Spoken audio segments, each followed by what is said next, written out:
I pulled this image right out of my iPhotos library. It's off my phone. It's after I made a fruit and vegetable dish, and I don't know why I took it, but there it is. And I thought I'd just pick a photo and approach it in Photopea as I would in Photoshop. And let's see, I don't like this area down here. This white here is kind of distracting, but I really like this red arc. I think this needs to be cropped, maybe rotated, but let's say we wanted to put it on Instagram, so we need it square. You don't need it square, but let's crop square. So let's get the crop tool, and I imagine there's a width and height, fixed ratio, and 1:1. So now we have a square that we can pull around and find, there's too much white down here. We can find an area that looks good. Actually crop in like this. Could be kind of fun. On Photoshop, it grays out the background so you can kind of see what's going on. It's a little nicer.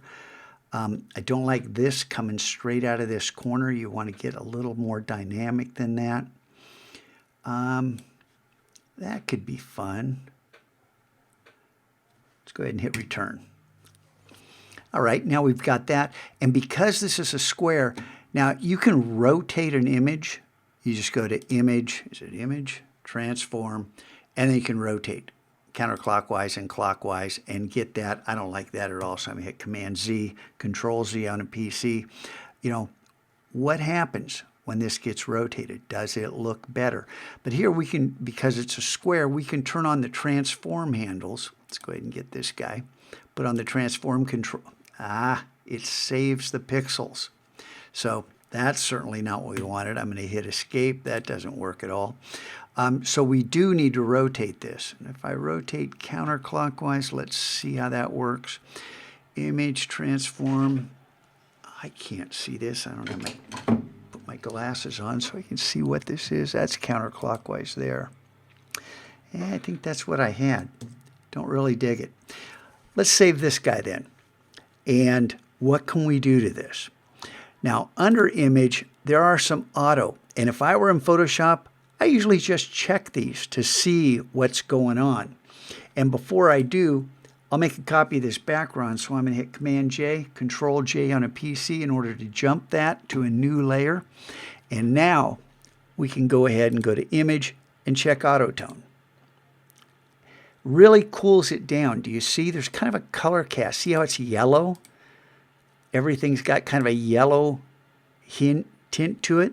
So that's pretty nice. Kind of like that.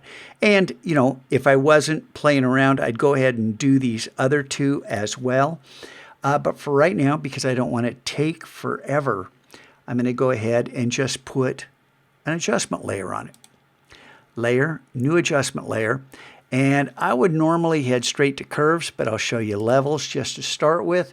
This is black to white, and I've shown you this before. So there is solid white here, there is solid black, and these jaggies are where that auto tone came in. That's why we're seeing those peaks and valleys like that. That's where that magic happened. We can grab this midpoint and just change. See, now this is overexposed.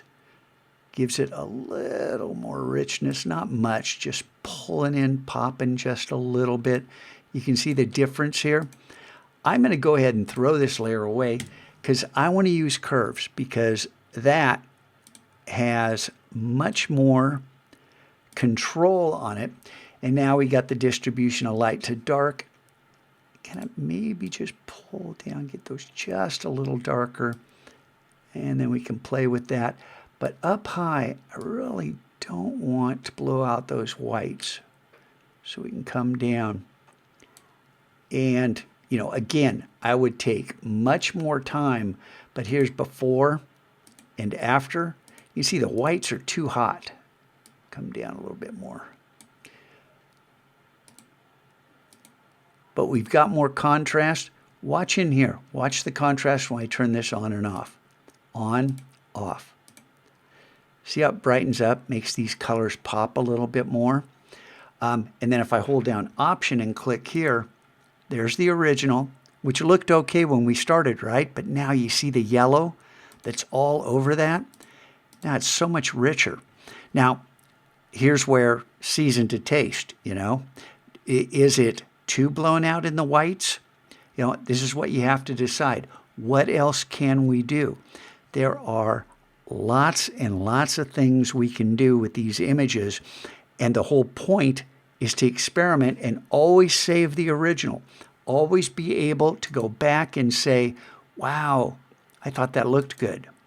That looks so much better, you know, and you never know what else. I should stop this, but I'm going to go ahead and pull up Hue and Saturation, because I wonder what happens if I take this saturation down a little bit.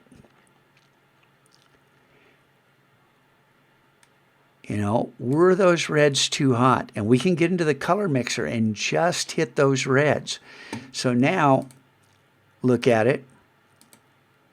And see how they're kind of electric there? When kids start playing around with these, usually everything goes psychedelic. You know, this is, oh, wow, look at that. But undo doesn't work. So let's take this back down. And I don't know where it was, but I don't want to take forever. But there is the original and the enhanced version. The last part, and I wouldn't stop here if I really wanted this and I really wanted to print it. There's other things to do. But if we go to Edit, what is it? No, File, Export As. We're going to pick JPEG. Let's see what size it is. Oh, 2200 pixels. Now, this is an okay size, but let's say we really want it just 1500. So we'd pick 1500, hit Tab, and that way it changes the entire thing. And then we go ahead and save this by clicking that Save button, and we've got this cockeyed file name. You know, we can change that name, or this gives us a trail back to that original file back in Photoshop. But the bottom line is, you know how to rotate things, you know how to crop things, you know how to resize when you save, you know how to use these adjustment layers, you know about the auto features in the image. There is tons of stuff you can do inside Photopea to enhance not only, you know, photographs you took, but what if you are taking photographs of drawings you made? Well, enhance them.